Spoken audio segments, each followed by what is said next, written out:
샬롬 샬롬 샬롬 샬롬. 하나님 사랑합니다. 여러분 주 안에서 사랑합니다. 다니엘 11장 말씀이죠. 2절부터 20절까지 말씀합니다.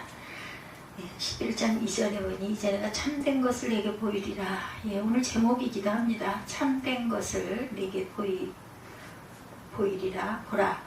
바사에서 또 새 왕들이 일어날 것이요 그 후에 넷째는 그들보다 심히 부요할 것이며 그가 그 부요함으로 강하여진 후에는 모든 사람을 충동하여 헬라 왕국을 칠 것이며 장차 한 능력 있는 왕이 일어나 큰 권세로 다스리며 자기 마음대로 행하리라. 3절에 이렇게 말씀하고 있죠. 큰 권력 있는 자 하나가 일어나서 자기 마음대로 행하리라.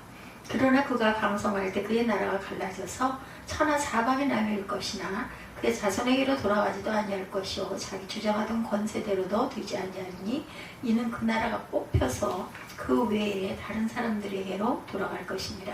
남방의 왕들은 강할 것이나 그 군주들 중 하나는 그보다 강하여 권세를 떨치리니 그의 권세가 심히 클 것이요 몇 년 후에 그들이 서로 단합하리니 곧 남방왕의 딸이 북방왕에게 가서 화친하리라. 결혼한다라는 거죠.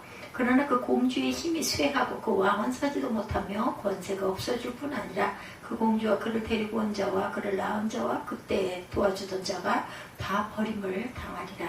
결국은 결혼하지만 좋은 결과가 없다, 이런 이야기입니다. 그런데 바사왕의 군주가 21일 동안 21일 동안 나를 막았으므로 내가 거기 바사왕국의 왕들과 함께 머물러 있더니 가장 높은 군주 중 하나인 미가엘이 와서 나를 도와주므로 이제 내가 마지막 날에 내 백성이 11장인데 제가 잘못 읽었습니다. 할렐루야 샬롬하고 우리 다시 인사합니다. 할렐루야 샬롬 샬롬 샬롬 샬롬 샬롬. 하나님 사랑합니다. 여러분 주 안에서 사랑합니다. 다니엘 11장 2절에서 20절까지의 말씀이죠. 이제 내가 참된 것을 내게 보이리라, 이런 제목으로 함께 은혜를 나눕니다. 2절에 보니 이제 내가 참된 것을 내게 보이리라. 보라 바사에서 또 새 왕들이 일어날 것이요 그 위에 넷째는 그들보다 심히 부요할 것이며 그가 부요함으로 강하여진 후에는 모든 사람을 충동하여 헬라 왕국을 칠 것이며 장차 한 능력 있는 왕이 일어나 큰 권세로 다스리며 자기 마음대로 행하리라. 그러나 그가 강성할 때 그의 나라가 갈라져 천하 사방에 나눌 것이나 그의 자손에게로 돌아가지도 아니할 것이요 자기가 주장하던 권세대로도 되지 아니하리니 이는 그 나라가 뽑혀서 그 외에 다른 사람들에게로 돌아갈 것입니다.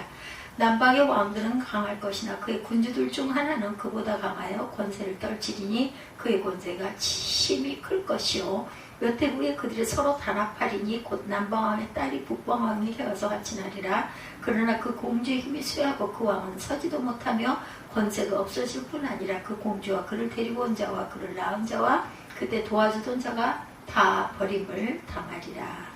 6절까지 이렇게 말씀하고 있습니다. 11장 전체 내용을 보죠. 11장과 12장에는 10장 마지막 부분에 언급된 진리의 글에 관한 기록들이 다루어지고 있어요. 특히 11장에서 바사 제국의 멸망과 그 뒤를 이은 헬라 제국의 분열에 관한 예언이 나옵니다. 그리고 이스라엘을 중심으로 남부에 위치하고 있는 애국과 어때요? 제트부에 위치하고 있는 시리아 간의 전쟁, 남부와 북쪽 아니겠어요?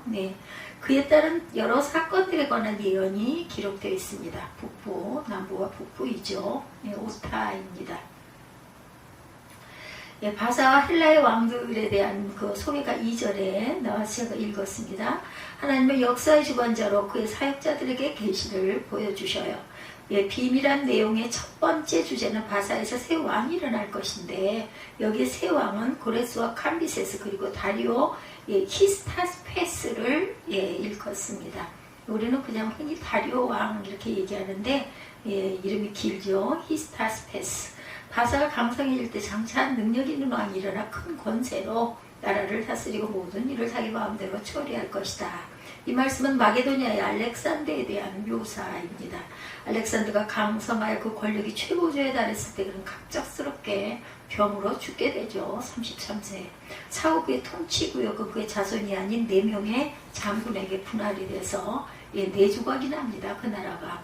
하나님이 부여하시는 권세라고 다니엘 4장 25절에 왕이 사람에게서 쫓겨나 들짐승과 함께 살며 소처럼 풀을 먹으며 하늘 이슬에 젖을 것이요 이와 같이 7대를 지낼 것이라. 7대는 뭘까요? 7년이라는 숫자입니다. 근데 그 7년이 상징적인 숫자이겠죠. 그때 지극히 높으신 이가 사람의 나라를 다스리시며 자기의 뜻대로 그것을 누구에게든지 주시는 줄 아시리이다. 임의로 행하고 스스로 강대하여 다니엘 8장 4절에 느부갓네살이 내 집에 편히 있으며 내 궁에서 평강할 때 이렇게 증거해요. 그래서 애국과 수리와의 동맹이 5, 6절에 증거가 돼서 제가 읽었죠. 7절에 그러나 그 공주의 본족 속에서 난 자 중에 한 사람이 왕위를 이어 권세를 받아 북방왕의 군대를 치러 와서 그의 성에 들어가 그들을 쳐서 이기고 그 신들과 부어 만든 우상과 은과 금과 아름다운 그릇들은 다 노력하여 애굽으로 가져갈 것이요 몇 해 동안은 그가 북방왕을 치지 아니하리라. 북방왕이 남방왕의 왕국으로 쳐들어갈 것이나 자기 본국으로 물러가리라. 이렇게 9절까지 7절에서 9절까지의 내용이 이렇습니다. 어떻게 됐어요? 남방의 왕은 알렉산더 대왕 사후에 애굽을 차지한 프톨레이 1세를 지칭하죠. 프톨레미는 남방에 거하여 애굽이라는 거대한 왕국을 통치합니다. 그 프톨레미의 부하 중 셀리쿠스는 애굽을 반역해서 안디옥 중심으로 수리아 왕국을 건설했는데 힘이 애굽보다 더 강하였다 이렇게 증거하죠. 수리아 왕국의 강성해지자 애굽과 수리아는 몇 해 후 서로 맹약을 합니다. 애굽은 프톨레미 2세의 딸 베네리스를 안티오쿠스 테오스에게 줘서 결혼하도록 합니다. 이런 방법으로 두 왕국이 동맹을 하여 힘을 키우려 했으나 그들의 계획은 실패했다. 5, 6절의 내용이 이런 내용이죠. 여러 날 후에 에스겔 38장 8절에도 여러 날 후 곧 말년에 내가 명령을 받고 그 땅 곧 오래 황폐하였던 이스라엘 산에 이르리니 그 땅 백성은 칼을 벗어나서 여러 나라에서 모여 들어오며 이방에서 나와 다 평안히 거주하는 중이다 이렇게 말씀하고 있어요. 헛되어서 무익한 노고에 그치고 만다. 전도서 4장 8절입니다. 어떤 사람은 아들도 없고 형제도 없이 홀로 있으나 그의 모든 수고에는 끝이 없도다. 비록 그의 눈은 부요를 족하게 여기지 아니하면서 이르기를 내가 누구를 위하여 이같이 수고하고 나를 위하여는 행복을 누리지 못하게 하는가 해도 이것도 헛되어 불행한 노고다 이렇게 증거하고 있어요. 애굽과 수리아의 교전이 11절에서 14절까지 증거되어 있어요. 제가 9절까지 읽었고 10절에 그러나 그의 아들들이 전쟁을 준비하고 힘이 많은 군대를 모아 물이 넘친같이 나올 것이며 그가 또 와서 남방왕의 견고한 성까지 칠 것이고 남방왕은 크게 노하여 나와 북방왕과 싸울 것이라 북방왕이 큰 무리를 일으킬 것이나 그 무리는 그의 손에 넘겨준 바 되리라. 그가 큰 무리를 사로잡은 후에 그의 마음이 스스로 높아져서 수만 명을 엎드려뜨릴 것이나 그 세력은 더하지 못할 것이요 북방왕은 돌아가서 다시 군대를 전보다 더 많이 준비하였다가 몇 대 곧 몇 해 후에 대군과 많은 물건을 거느리고 오리라. 13절의 말씀이에요. 안티오쿠스는 본처인 그 라오디스의 강렬한 질투심에 의해 독살을 당합니다. 애굽과 수리아의 결혼 동맹이 깨진 후에 애굽은 수리아를 침공하여 성을 점령하죠. 애굽과의 전쟁에서 패배한 수리아의 셀류큐스 2세 칼리니쿠스는 아들들이 애굽을 침공하게 되어요. 거듭되는 교전을 통해 시리아 왕은 애굽을 침공하여 토성을 쌓고 견고한 성읍을 취할 것이요 남방 군대는 그를 당할 수 없을 것이며 택한 군대라도 그를 당할 힘이 없으리라 이렇게 말을 하죠. 13절에 북방왕은 돌아와서 다시 군대를 전보다 더 많이 준비하였다. 몇 대 곧 몇 해 후에 대군과 많은 물건을 거느리고 오리라. 14절에 그때 여러 사람이 일어나 남방왕을 칠 것이요 내 백성 중에서도 포악한 자가 스스로 높아져서 환상을 이루어야 할 것이나 그들이 도리어 걸려 넘어지리라. 15절입니다. 이에 북방왕은 와서 토성을 쌓고 견고한 성읍을 점령할 것이요 남방 군대는 그를 당할 수 없으며 그가 택한 군대라도 그를 당할 힘이 없을 것이므로. 16절 오직 와서 치는 자가 자기 마음대로 행하리니 그를 당할 사람이 없겠고 그는 영화로운 땅에 설 것이요 그의 손에는 멸망이 있으리라. 그가 결심하고 그 전국의 힘을 다하여 이르렀다가 그와 화친할 것이요 여자의 딸을 그에게 주어 그의 나라를 망하게 하려 할 것이나 이루지 못하리니 그에게 무익하리라. 그 후에 그가 그의 얼굴을 바닷가로 돌려 많이 점령할 것이나 한 장군이 나타나 그의 정복을 그치게 하고 그 수치를 그에게로 돌릴 것이므로 그가 드디어 그 얼굴을 돌려 자기 땅 산성들로 행할 것이나 거쳐 넘어지고 다시는 보이지 아니하리라. 19절이죠. 오늘 본문이 20절까지였는데 그 왕위를 이을 자가 압제자를 그 나라의 아름다운 곳으로 두루 다니게 할 것이나 그는 분노함이니 싸움이 없이 몇 날이 못되어 망할 것이다. 예, 망할 것이라는 이야기예요. 또 그의 왕위를 이을 자는 비천한 사람이라 나라의 영광을 그에게 주지 아니할 것이나 그가 평안할 때를 타서 속임수로 그 나라를 얻을 것이며 넘치는 물같은 군대가 그에게 넘침으로 말미암아 패할 것이요 동맹한 왕도 그렇게 될 것이며 그와 약조한 후에 그는 거짓을 행하여 올라올 것이요 소수의 백성을 가지고 세력을 얻을 것이며 그가 평안할 때 그 지방의 가장 기름진 곳에 들어와서 그의 조상들과 조상들의 조상이 행하지 못하던 것을 행할 것이요 그는 노력하고 탈취한 재물을 무리에게 흩어주며 계략을 세워 얼마 동안 산성들을 칠 것인데 때가 이르기까지 그리하리라. 그가 그의 힘을 떨치며 용기를 다하여 큰 군대를 거느리고 남방왕을 칠 것이요 남방왕도 힘이 크고 강한 군대를 거느리고 맞아 싸울 것이나 능히 당하지 못하리니 이는 그들이 계략을 세워 그를 치민이라. 25절까지 이렇게 증거하고 있습니다.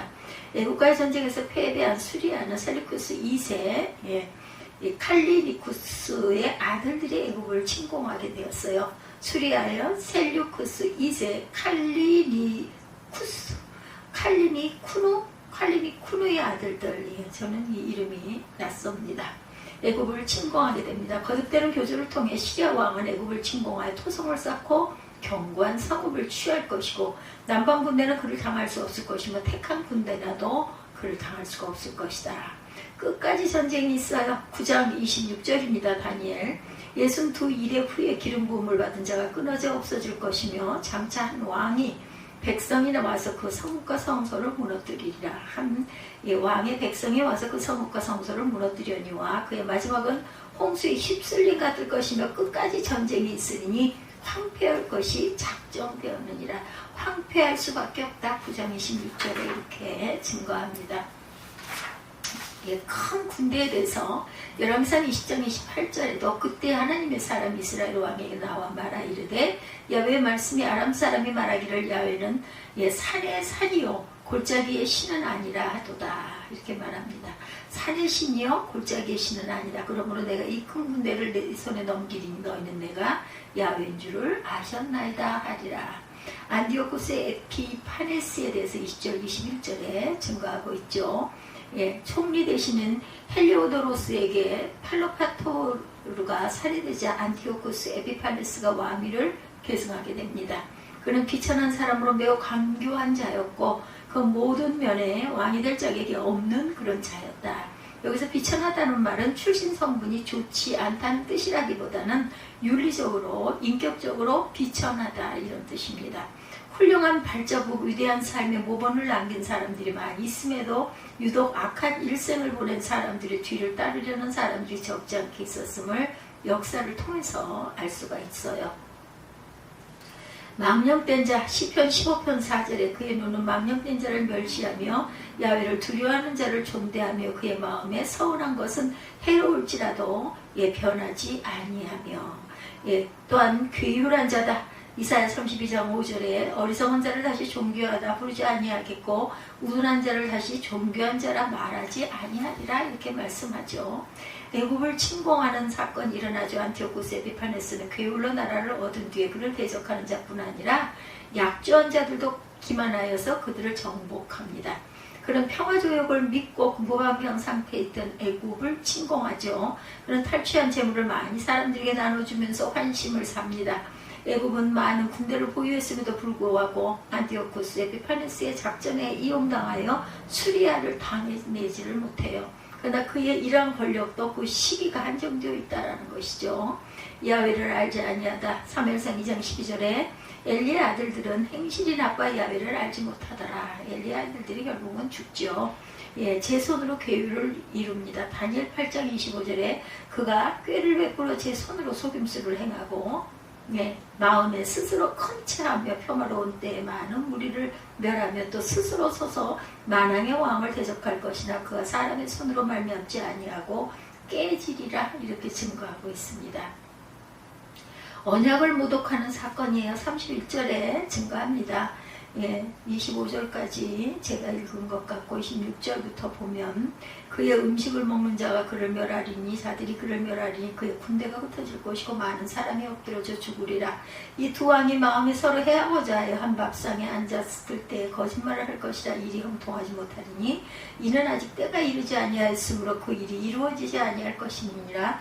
북방왕은 많은 재물을 가지고 본국으로 돌아가리니 그는 마음으로 거룩한 언약을 거스르며 자기 마음대로 행하고 본토로 돌아갈 것이며 이는 기띔의 배들이 이르러 그를 칠 것임이니라. 그가 낙심하고 돌아가면서 맺은 거룩한 언약에 분노하였고 자기 딸이 돌아가서 맺은 거룩한 언약을 배반하는 자들을 살필 것이며 군대는 그의 편에 서서 성소 곧 견고한 곳을 더럽히며 매일 드리는 제사를 폐하며 멸망하게 하는 가증한 것을 세울 것이며 그것도 언약을 배반하고 악행하는 자를 속임수로 타락시킬 것이나 오직 자기 하나님을 아는 백성은 강하여 용맹을 떨치리라 이렇게 말씀하죠. 네.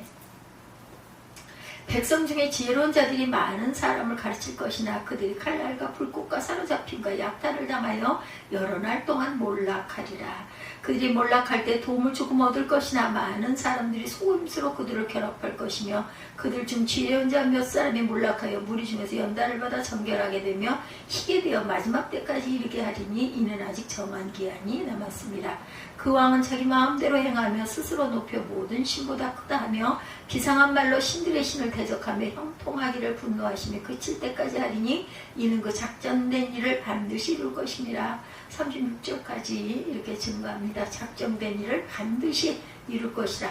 그가 모든 것보다 스스로 크다 하고 그의 조상들의 신들과 여자들이 흠모하는 것을 돌아보지 아니하며 어떤 신도 돌아보지 아니하고 그 대신에 강한 신을 공경할 것이요 그의 조상들이 알지 못하던 신에게 금은 보석과 보물을 들여서 공경할 것이며 그는 이방 신을 힘입어 크게 견고한 산성들을 점령할 것이요 무릇 그를 안다 하는 자에게는 영광을 더하여 여러 백성을 다스리게 하며 그에게서 뇌물을 받고 땅을 나눠주기도 하리라. 그리고 40절에 마지막 때 남방왕이 그와 힘을 겨룰 것이나 북방왕이 병과의 마병과 많은 패로 회오리 바람처럼 그에게로 마주와 여러 나라에 침공하여 물이 넘침같이 지나갈 것이요 그가 또 영화로운 땅에 들어갈 것이요 많은 나라를 패망하게 할 것이나 오직 에돔과 모압과 암몬 자손의 지도자들은 그의 손에서 벗어나리라. 예, 에돔과 모압과 암몬 자손의 무리들은 그 손에서 벗어난다 이렇게 얘기하고 있죠. 에돔과 모압과 암몬 자손의 지도자들은 그의 손에서 벗어나리라. 그가 여러 나라들이 그의 손을 펴리니 애굽 땅도 멸하지 못할 것이나 그가 권세로 애굽의 금은과 모든 보물을 차지할 것이요 리비아 사람과 구스 사람이 그의 시종이 되리라. 그러나 동북에서부터 소문이 이르러 그를 번민하게 함으로 그가 분노하여 나가 많은 무리를 다 죽이며 멸망시키고자 할 것이요 그가 장막 궁전을 바다와 영화롭고 거룩한 산 사이에 세울 것이나 그의 종말이 이르리니 도와줄 자가 없으리라. 아멘. 이렇게 전체의 내용을 한번 쭉 함께 읽어봤습니다. 예, 비천한 자가 등극할 것이라고 20절에서 21절에 증거하죠. 총리 대신인 헬리오도로스에서 팔로파토루가 살해되지 안티오쿠스 에피파네스는 왕위를 계승하게 됩니다. 그는 비천한 사람으로 매우 강교한 자였고 그 모든 면에 왕이 될 자격이 없는 자였는데 비천하다는 말은 출신 성분이 좋지 않다는 뜻이라기보다는 윤리적으로 인격적으로 비천하다. 훌륭한 발자국 위대한 삶의 모범을 남긴 사람들이 많이 있음에도 유독 악한 일생을 보낸 사람들이 뒤를 따르는 사람들이 적지 않게 있었음을 역사를 통해서 우리가 알 수가 있죠. 망령된 자다. 시편 15편 4절에 그의 눈은 망령된 자를 멸시하며 야훼를 두려워하는 자들을 존대하며 그의 마음에 서운한 것은 해로울지라도 변하지 아니하며 괴율한 자. 이사야 32장 5절에 어리석은 자를 다시 존귀하다 부르지 아니하겠고 우둔한 자를 다시 존귀한 자라 말하지 아니하리라. 애굽을 침공하죠. 안티오코스 에피파네스는 게을러 나라를 얻은 뒤 그를 대적하는 자뿐 아니라 약조한 자들도 기만하여 그들을 정복합니다. 그는 평화조약을 믿고 무방비한 상태에 있던 애굽을 침공했고 탈취한 재물을 많은 사람들에게 나눠줘서 환심을 샀다. 애굽은 많은 군대를 보유했음에도 불구하고 안티오코스 에피파네스의 작전에 이용당해서 수리아를 당해내지를 못했다. 그러나 그의 이러한 권력도 그 시기가 한정되어 있다는 것이죠. 야훼를 알지 않아요? 사무엘상 2장 12절에 엘리의 아들들은 행실이 나빠 야훼를 알지 못하였더라. 제 손으로 괴유를 이룹니다. 다니엘 8장 25절에 그가 꾀를 베풀어 제 손으로 속임수를 행하고 마음에 스스로 극체하며 평화로울 때 많은 무리를 멸하며 또 스스로 서서 만왕의 왕을 대적할 것이나 그가 사람의 손으로 말미암지 아니하고 깨지리라 말씀하죠. 언약도 모독합니다. 안티오코스 에피파네스는 유대 종교에 대해 깊은 적개심을 가지고 있었어요. 그래서 유대인들이 중히 여기는 모세의 율법과 하나님께 대한 예배를 미워했다. 그는 애굽을 침공한 후에 많은 재물을 가지고 본국으로 돌아가다가 마음에 언약을 깨뜨릴 마음이 생겨 그 일을 진행해 갑니다. 그는 유대를 통과하면서 잔인한 그 파괴를 행함으로 언약을 모독하죠. 그는 매일 드리는 제사를 폐하고 멸망케 하는 미운 물건을 세웁니다.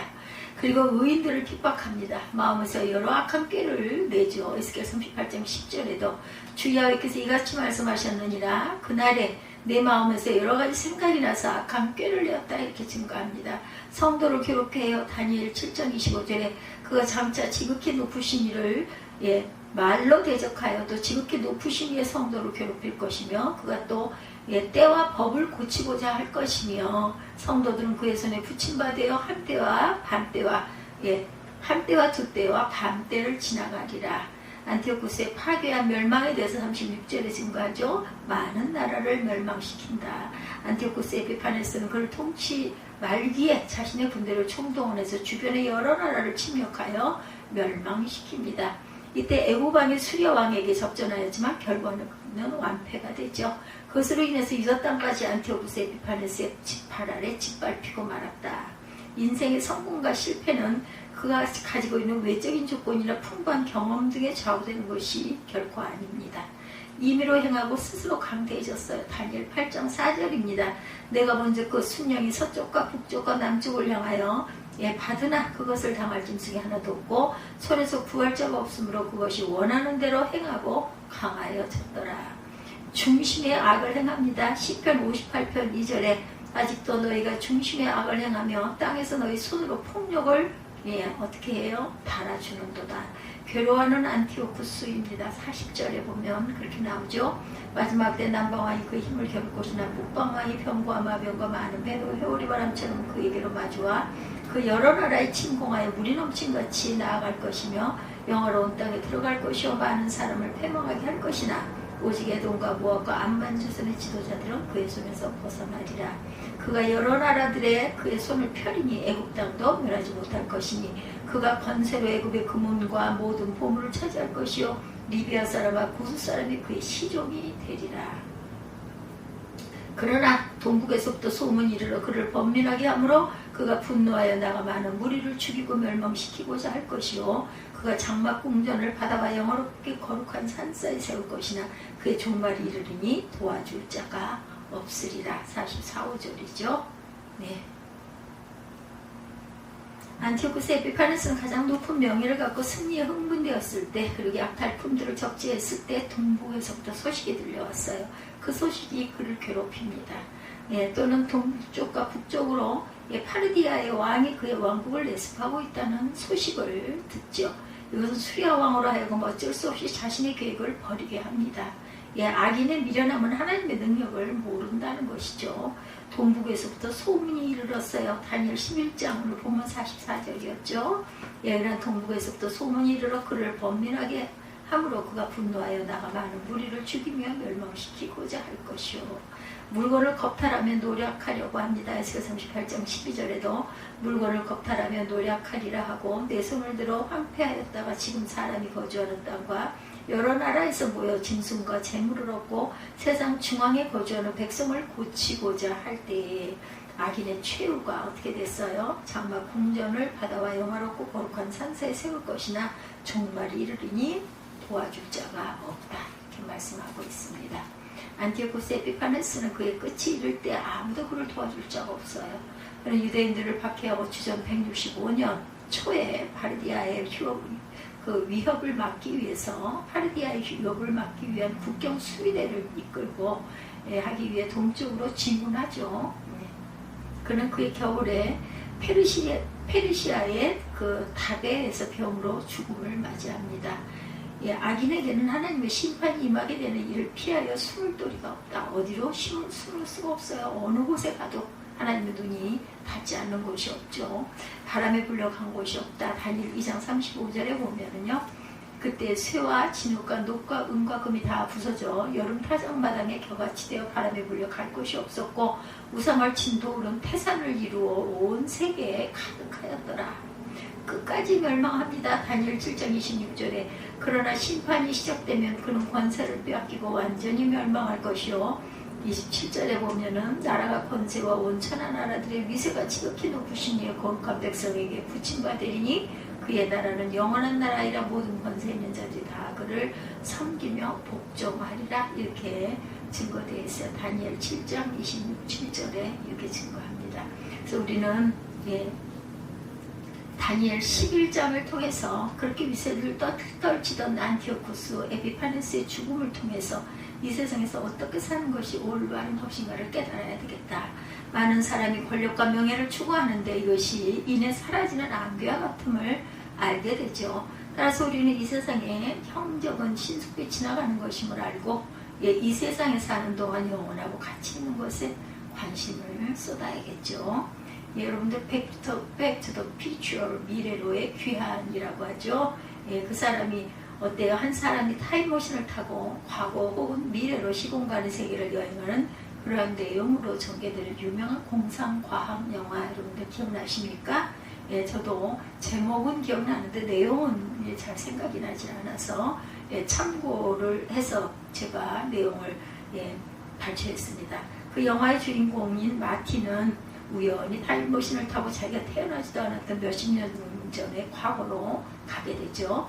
그래서 거기 도착한 후에 다시 현재로 돌아오기 위해서는 그 타임머신을 다시 작동시킬 수가 있는데 그가 찾아갔던 과거의 시점에서 거기에 필요한 엄청난 고압의 전류를 얻을 길이 없었어요. 바로 그때 마틴은 자기가 타임머신을 타고 과거로 오기 직전에 자기 여자친구의 전화번호를 적어놓았던 광고 전단을 보다가 기가 막힌 착상을 합니다. 그 종이의 뒷면에 바로 그 마을에 있던 큰 시계탑에 과거 어느 날 몇 분에 벼락이 떨어져 그것을 망가뜨렸다는 기사가 실려 있었어요.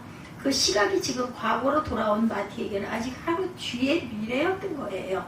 그래서 마티는 그 괴상한 과학자의 도움을 받아서 그 벼락이 떨어지게 되어 있던 시계탑에 전기줄을 연결해서 벼락이 떨어지는 그 순간 정확하게 자기 타임머신의 그 고압의 전류가 흐르도록 함으로 마침내 현재의 세계로 되돌아오는 것을 성공합니다.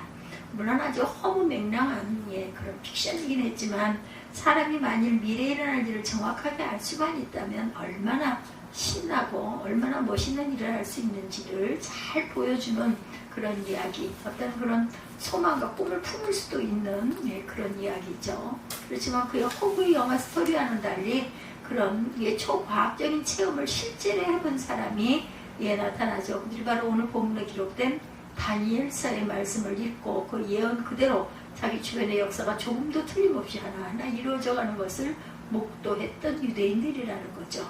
예수께서 초림하시기 전 몇백 년에 걸쳐 유대인들은 급격하게 주변 병세에 휩쓸려 그야말로 고래 싸움에 새우 등 터지는 꼴로 살았어요.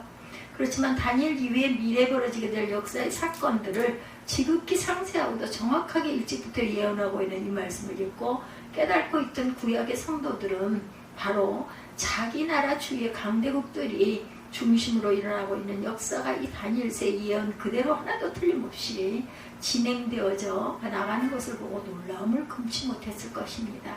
하나님의 말씀은 이처럼 정확하게 미래의 사실을 우리에게 미리 예언해 주므로 당신의 말씀이 정확무함을 다시 한번 증명해 주는 동시에 성도들로 하여금 세상의 그 혼란한 역사 속에서도 하나님의 주권적 섭리를 의심 없이 믿고 의지하며 살 수 있도록 만들어 주신다라는 것. 바로 그런 이유로 본문 2절 상반절을 하나님께서는 다니엘에게 이제 내가 참된 것을 내게 보이리라 이렇게 증거합니다.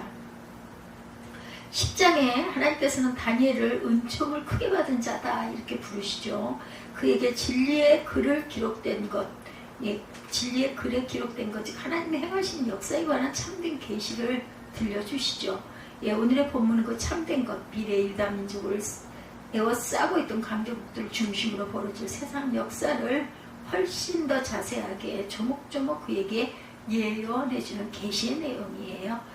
약간의 오차도 없이 오로지 기록된 그대로 정확하게 이루어질 예언인 까닭에 참된 것이다 이렇게 말씀하고 있어요.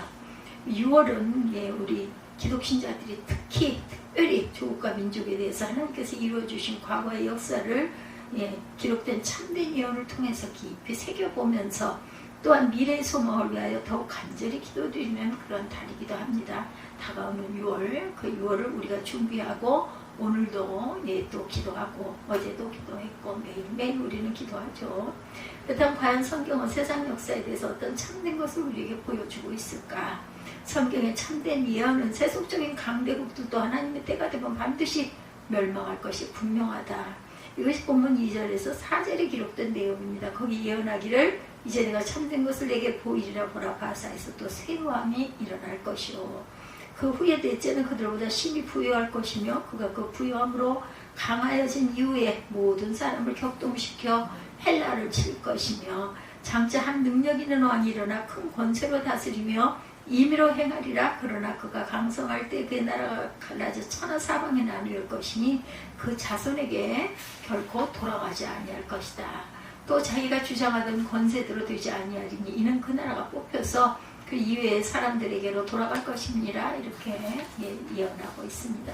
이것은 다니엘이 그 묵시의 예언을 받고 있을 당시 세계 역사의 패권을 쥐고 흔들고 있던 바사 제국과 그 뒤를 잇게 될 헬라 제국의 미래를 예언한 말씀이에요. 바사와 헬라. 우선 바사 제국에는 새 왕이 일어난 후에 넷째 왕이 나타날 것이다. 이것은 바사 제국이 약 200년의 전성기를 누리는 동안 특별히 돋보였던 몇 왕들을 가리키는 말이고, 마지막으로 힘이 강성했던 왕 크세스가 1세가 나타나는데 그거 바로 여기서 말하는 넷째 왕입니다. 여기 기록된 대로 힘이 부유한 왕이 되었는데 자신의 그 부유함과 강함과 과신하여 모든 사람을 격동시켜 헬라 제국을 치겠다 이렇게 증거하죠. 부유함과 강함을 과신해서 모든 사람을 격동시켜서 헬라 제국을 치겠다. 최전성기라고 자신만만해도 바로 그때 아이러니하게도 바사 제국의 멸망이 순식간에 찾아 들어옵니다. 그 바사 제국 뒤를 이은 헬라 제국도 마찬가지. 장차 일어날 능력 있는 왕이란 바로 유명한 알렉산더 대왕을 가리키는 말이죠. 그는 그리스도 반도 북쪽에 있던 마케도니아 왕이었는데 곧 그리스를 통일함으로 바사 제국을 종결시켰을 뿐만 아니라 계속 동쪽으로 침공하여 결국 인도에까지 이르는 대제국을 이룹니다. 겨우 30대 초반에 그는 그야말로 큰 권세로 다스리며 임의로 행하는 그런 대왕이 되었어요. 그렇지만 그의 멸망도 그 강성했을 때 한창 세계를 호령하며 위세를 떨던 바로 그때 순식간에 찾아오게 됩니다.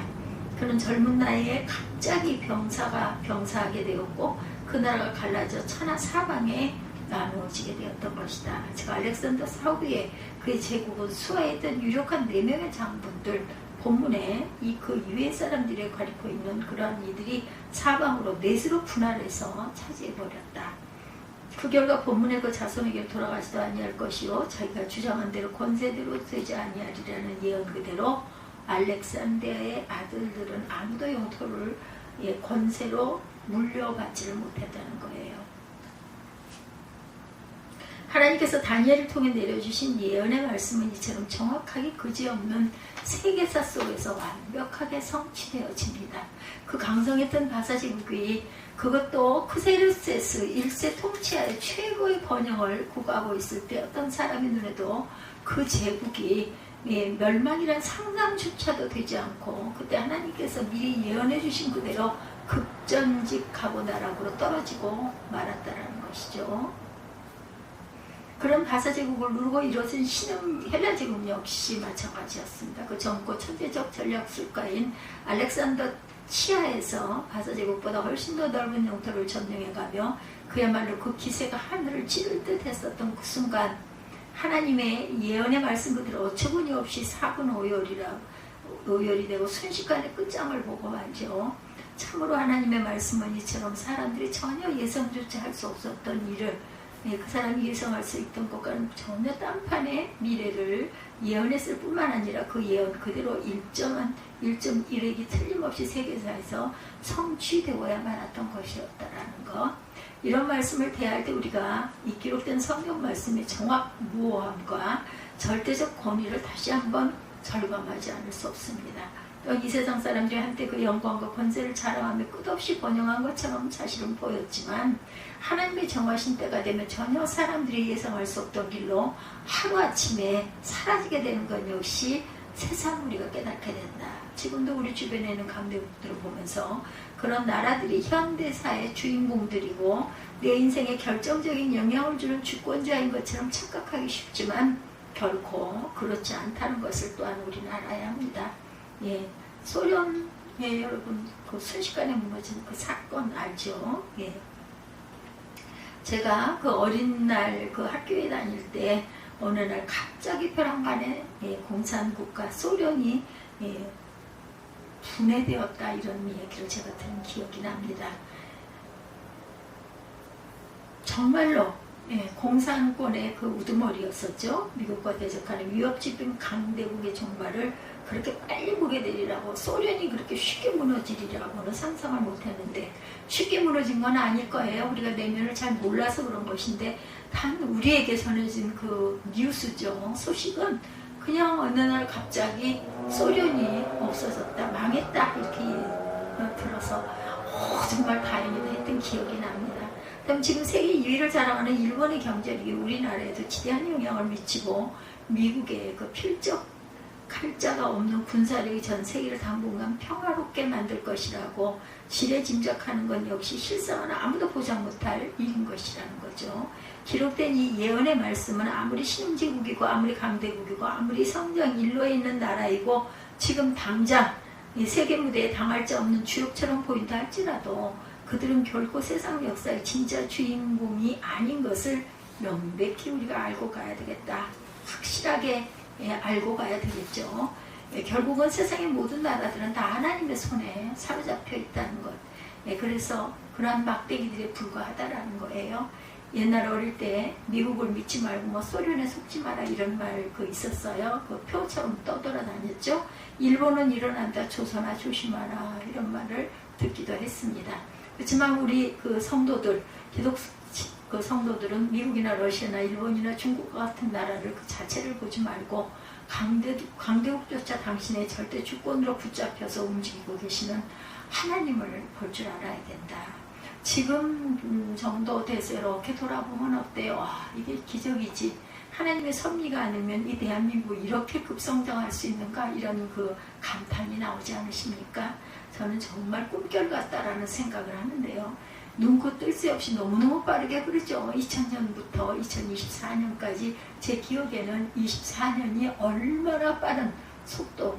글쎄요, 제가 직접 다녀보지 않아서 그런가 하지만 빛의 속도처럼 빠르라 이런 마음이 제게는 듭니다. 정말 많이 바뀌고 많이 발전했고 정말 따라가기 정말 힘들게 우리가 제대로 따라온 것도 없지만 그렇게 배워 나와야 우리가 갈 수가 있는 그러한 시기, 그러한 세대에 우리가 살아가고 있습니다.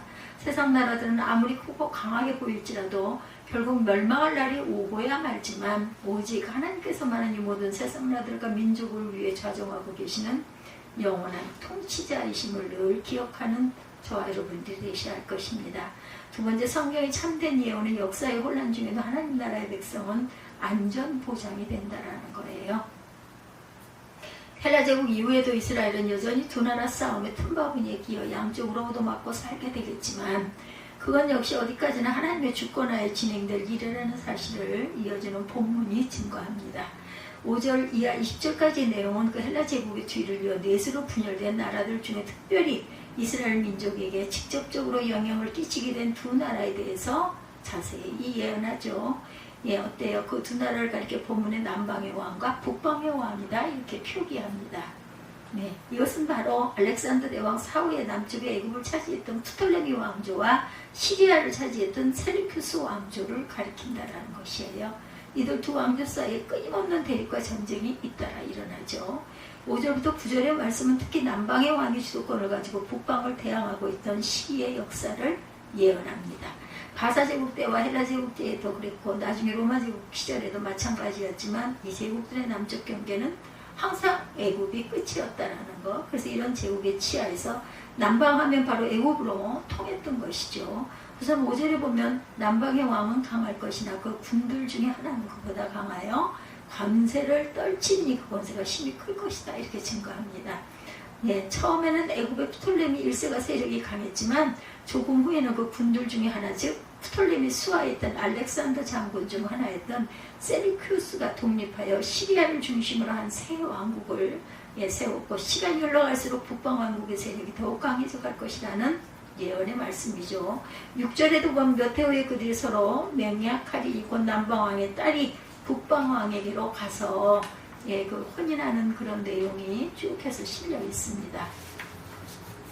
화친하리라. 그러나 그 공주 이미 쇠하고 그 왕은 서지도 못하며 권세가 없어질 뿐 아니라 그 공주를 데리고 온 자와 그를 낳은 자와 그때 도와주던 자가 다 버림을 당하리라. 이렇게 결론이 지어지죠.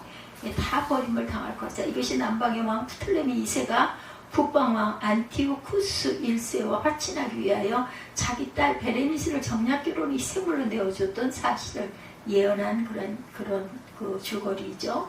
하지만 그 공주는 나중에 오히려 안티오쿠스 전처에게 살해를 당하고 그녀가 안티오쿠스 1세에게서 낳았던 왕자 역시 죽임을 당했고 그들 편에 섰던 자들 모두가 같은 꼴이 되고 맙니다. 실패한 거죠. 여기 그 왕은 서지 못한다는 말이 바로 공주의 아들이 북방왕국의 왕자를 물려받지 못했다라는 그런 뜻입니다. 결과적으로 공주와 왕자뿐 아니라 그 낳은 자 친정 아버지까지 철저히 버림을 당한 즉 경략결혼을 했음에도 불구하고 사돈 쪽으로부터 철저히 배신을 당한 꼴이 되었던 것이다. 이어지는 7절 이하의 말씀 이런 사건으로 인해 남방왕조와 북방왕조 간에 서로가 복수에 복수를 거듭하는 끝없는 전쟁이 시작됨을 보여주죠. 7절과 9절에 보면 7절에서 9절부터 보면 이 공주의 본족에서 난 자 중에 하나가 그의 위를 이어 북방왕의 군대를 치러와 그의 성에 들어가 그들을 쳐서 이기고 그 신들과 부음받은 우상과 그 은과 금의 아름다운 기구를 다 노력하여 애국으로 가져갈 것이요 몇 해 동안은 그가 북방왕을 치지 아니하리라. 북방왕이 남방왕의 나라로 쳐들어갈 것이나 자기 본국으로 물러가리라. 이렇게 말하고 있죠. 공주의 본족에서 난 자 중 하나 베레니스 공주의 남동생인 프톨레미 3세가 남방왕조의 왕이 된 후에 자기 누나를 복수하기 위해 북방왕국 시리아로 침공해갔고 그 결과 대승을 거두고 많은 전리품을 거두고 돌아옵니다. 북방왕은 복수로 남방왕조를 침략해왔지만 실패로 돌아갔고 바로 9절에 기록된 예언 그대로 되어졌다. 이어지는 10절 이하 20절의 말씀은 그 이후 점점 더 강해져갔던 북방왕조를 중심으로 한 온갖 전쟁들의 예언을 다루고 있는 내용이다. 바사, 헬라, 로마 제국에 이르기까지 모든 제국이 서로 서로 동서로 많이 확장되었지만 북쪽으로는 역시 시리아가 한계점을 이루고 있었다. 그러니까 남쪽은 애굽이 경제였고 북쪽은 시리아였다는 거죠. 알메니아가 코카카스 산맥이라는 천연적인 지형 방해물로 인해서 그 이상 올라갈 수가 없었기 때문이고 당시 남방하면 애굽이었던 것과 마찬가지로 북방하면 시리아를 가리키는 단어다. 10절에서 16절의 말씀에도 그 아들들이 전쟁을 준비하고 12만원 군대를 모아 물이 넘친같이 나올 것이며 그가 또 와서 남방왕의 견고한 성까지 칠 것이요 남방왕은 크게 노하여 나와 북방왕과 싸울 것이라. 북방왕이 큰 무리를 일으킬 것이나 그 무리가 그의 손에 붙임받으리라. 그가 큰 무리를 사로잡은 후에 그 마음이 스스로 높아져서 수만 명을 엎드러뜨릴 것이나 그 세력은 더하지 못할 것이요 북방왕은 돌아와서 다시 대군을 전보다 더 많이 준비하였다가 몇 해 후에 대군과 많은 물건을 거느리고 오리라. 그때 여러 사람이 일어나서 남방왕을 칠 것이요 내 백성 중에 강포한 자가 스스로 높아져서 이상을 이루려 할 것이냐 그들이 도리어 떨어지리라. 이에 북방왕은 와서 토성을 쌓고 견고한 성읍을 취할 것이요. 남방 군대는 그를 당할 수 없고 또 택한 군대라도 그를 당할 힘이 없을 것이므로 오직 와서 치는 자가 임의로 행하리니 등이 그 앞에 설 사람이 없겠고 그가 영원한 땅에 살 것이 곳에는 멸망이 있으리라. 이렇게 증가하고 있어요. 자세한 설명은 생략합니다. 이후 남방 왕조가 북방 왕조 사이에 서로 밀고 당기는 전쟁이 여러 차례 벌어졌고 분명하게 말씀드릴 수 있는 것은 그 전쟁이 그 상세한 전모에 이르기까지 이 본문에 예언된 그대로 그대로 벌어졌다는 것. 남방왕이 한번 승전의 도치령에 사로잡혀 다음 전쟁에서 지게 되는 것이라든지 북방왕이 패전 이후에 그야말로 이를 갈며 보복을 꾀하면서 대군을 양성하고 충분한 보급을 준비한 것 등 모든 것이 정확하게 그대로 성취가 되었다는 것. 특히 이 과정 본문 14절 하반에 내 백성 중에도 강포한 자가 스스로 높아져서 이상을 이루려 할 것이나 그들이 도리어 넘어지리라고 예언한 부분이 있는데 이것은 유대인들 중에 북방왕의 편을 들어 애굽을 공격했던 무리들을 가리킵니다. 이 강포한 자, 즉 폭력을 수단으로 삼는 과격한 혁명주의자들은 나름대로의 무슨 어떤 이상, 계시를 받고 그 국제전을 소용돌이 휘말려들었지만 결국 실패하고 말았다. 그런 긴 전쟁 끝에 북방왕국의 왕조는 영화로운 땅 유다 지역의 참 패권을 완전히 쥐게 된다는 거죠. 계속 이어지는 17절 말씀에도 그가 결심하고 전국의 힘을 다하여 이를 얻다가 그와 파친할 것이요 여자의 딸을 그에게 주어 그 나라를 패망케 하려 할 것이나 이루지 못하리니 그에게 무익하리라. 이렇게 증거됩니다. 이것은 북방왕조의 안티오쿠스 3세가 그의 아름다운 딸 클레오파트라를 남방왕조 프톨레미 5세에게 정략적으로 결혼시키므로 애굽에 대한 자기 영향력을 확장하고자 했지만 실패하죠. 결과 뜻을 이루지 못하고 오히려 그에게 무익한 것 같이 되었다. 역사적으로 클레오파트라는 오히려 자기 남편 프톨레미 5세의 편이 되어 친정아버지와 대항함으로 이 예언 역사를 정확하게 시전합니다.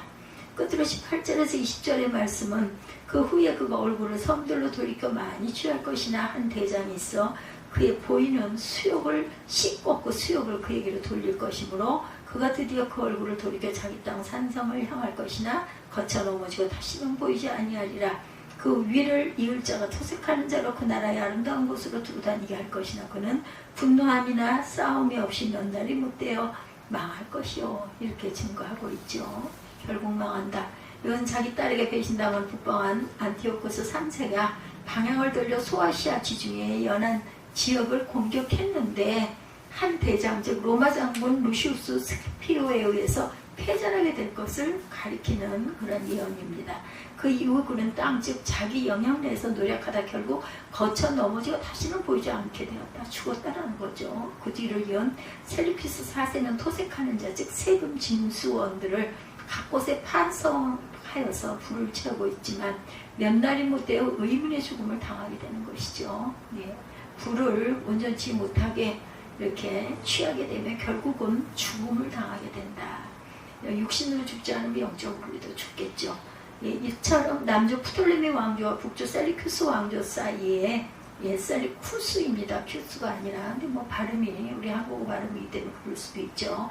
이 벌어질 일들이 이처럼 상세하게 다니엘을 통해서 예언이 되었고 예언이 하나도 틀림없이 정확하게 성취된 것은 참으로 놀라운 일이다. 특히 알렉산더 이후에 그의 제국이 4개의 나라로 나뉘었음에도 불구하고 그 중에서도 유독 두 왕조에 대해서만 이처럼 상세하게 예언해 주신 이유는 이들이 바로 유다민족에 직접적으로 영향을 끼친 나라들이었기 때문인데 실제로 이 두 왕조가 세력 다툼과 복순을 주고받은 동안 그 사이에 든 유다는 약소민족의 서러움을 고스란히 당할 수밖에 없었다. 그렇지만 하나님께서는 바로 이 예언의 말씀을 그들에게 미리 선포해 주심으로 당신의 택자들로 하여금 그 와중에도 결코 소망을 잃지 않도록 배려하십니다. 즉 이스라엘 백성 중에 이 예언의 말씀을 읽고 기억하고 있던 자들은 그들의 조국 위아래에서 벌어지는 강대국들의 전쟁과 흥망의 소용돌이에 오로지 하나님의 예언의 말씀대로 정확하게 벌어지고 있는 역사라는 것을 깨닫고 믿을 수 있었던 것이죠. 바로 그런 신앙인들이 그처럼 엄청난 주변 역사의 혼란과 환란 속에서도 오히려 하나님의 주권을 확신하면서 조금도 불안해하거나 염려하지 않고 끝까지 선민의 소망을 지킬 수 있었을 것임에 틀림이 없습니다. 성경 말씀과 똑같은 위로를 오늘날에 우리에게도 주고 계시는 것을 여러분들 믿으시기 바랍니다. 믿으십니까? 성도와 교회가 때로는 세상 역사의 소용돌이 속에서 아무 대항도 능력 없는 희생양처럼 보일 때가 있어요. 나치 제국 앞에, 일본 제국 앞에 참된 기독교 신자들은 속수무책으로 당하기만 할 수밖에 없는 비참한 시절을 겪었죠. 지금 이 순간에도 여전히 공산 독재 정권의 탄압 안에 혹은 이스라엘 국가의 박해 아래 있는 참된 교회들이 발붙일 곳이 없이 아멜과 토굴에서 전전긍긍하고 있기도 합니다. 그렇지만 이런 일 역시 하나님께서는 살아계셔서 완벽하게 주정하고 계시는 섭리 과정이라는 것, 또한 성경은 완벽하게 명백하게 이것들을 우리에게 가르쳐준다는 것을 절대로 잊지 않은 저와 여러분 되시기 바랍니다. 세속 권력과 무신론 세력의 팀에 끼어 꼼짝도 못하고 있는 것처럼 보이는 시대도 결코 기독교가 지고 있는 때가 아닌 것이다. 왜냐하면 그런 과정조차 다 하나님의 원래의 작전 계획이 이미 포함되어 있었던 것이고 교회의 최후 순위를 향해 한 걸음 더 나아가고 있는 필연적인 단계에 불과했기 때문이라는 거죠. 서로 기독신자가 박해와 죽임을 당하고 교회가 전혀 무력한 존재처럼 보이는 최악의 때를 맞이한다 할지라도 그것조차 전적으로 하나님의 완벽하신 주권 안에 있는 것이니 확실함으로 끝까지 세상을 이기면서 죽도록 충성하는 저와 여러분들이 되시기를 주님의 이름으로 축복합니다. 하나님께서는 세상에 강해 보이는 나라, 역사의 주인공처럼 보이는 나라들을 홀로 주장하시고 흥망성쇠를 한 손에 쥐고 계시는 분이십니다. 그 말씀이 이것을 분명히 증거해주고 있을진데 하물며 나 한 사람의 인생에 대한 주권이여 두말할 필요가 없겠죠. 우리의 생은 그야말로 사나 죽으나 오로지 하나님의 장중에 붙잡혀 있을 뿐이라는 것을 깨달아야 한다는 것. 하나님께서는 그리스도의 왕국이 일견 세상나라의 권력과 우상 종교의 압제 틈에서 속수무책으로 당하고만 있는 것처럼 보이는 바로 그 순간에도 실제로는 모든 주도권을 홀로 쥐고 조종하고 계시는 분 하나님이시라는 것. 성경 말씀이 이것을 명백히 증거하고 있는데 하물며 내 한 사람의 인생에 무슨 구름이 약간 끼고 풍랑이 좀 닥친다 해서 하나님께서 살아계시지 않는다는 의심에 빠졌어야 되겠는가. 아무리 세상의 다른 세력들이 왕성해 보인다 하더라도 우리 하나님의 지대한 관심사는 오히려 그 틈에 끼어 숨도 제대로 못 쉴 것처럼 보이는 당신의 선택된 한 사람 한 사람에게 집중되어 있는 것을 우리는 믿어야 합니다. 바로 성경이 우리로 하여금 이런 신앙을 지키게 만들어주죠. 성경 말씀이야말로 오늘 신학자들이 손에 들고 있는 미래에 대한 일어날 일을 미리 100% 정확하게 가르쳐주는 기적의 예언인 것이라는 것. 이 책을 보면서 이 책이 보여주는 대로 오늘 우리의 생을 자신있게 하나님 나라에 투자하며 살아가면 그 결과는 틀림없다는 것. 메칼튼이라는 사람은 기독교는 기둥이 돌인데 하나는 이적이고 하나는 예언성취다 이렇게 말해요. 하나는 이적이고 하나는 예언성취다. 성경이 완성되지 않았던 구약시대와 신약의 초대교회 시대까지는 하나님께서 당신의 백성들의 신앙을 위하여 이적을 베풀어 주셨어요. 그렇지만 이제는 오직 그 완성된 정확한 예언, 즉 신구약 66권의 말씀만으로도 우리의 신앙을 충분히 바치고도 남는 기둥이 되게 해주신다. 참된 것을 우리에게 예언해 주셨으며 참된 것이 그대로 성취됨을 과거의 구속사를 통해서 이미 보여주신 것을 깨닫고 믿음으로 이 세상 역사와 인간 사회의 혼란과 소용돌이 가운데서도 조국의 미래와 개인의 장래에 대해서 참된 예언이 약속해 주시는 구원과 축복을 꼭 함께 누리는 저와 여러분들이 되시기를 주님의 이름으로 축복합니다. 기도하시겠습니다.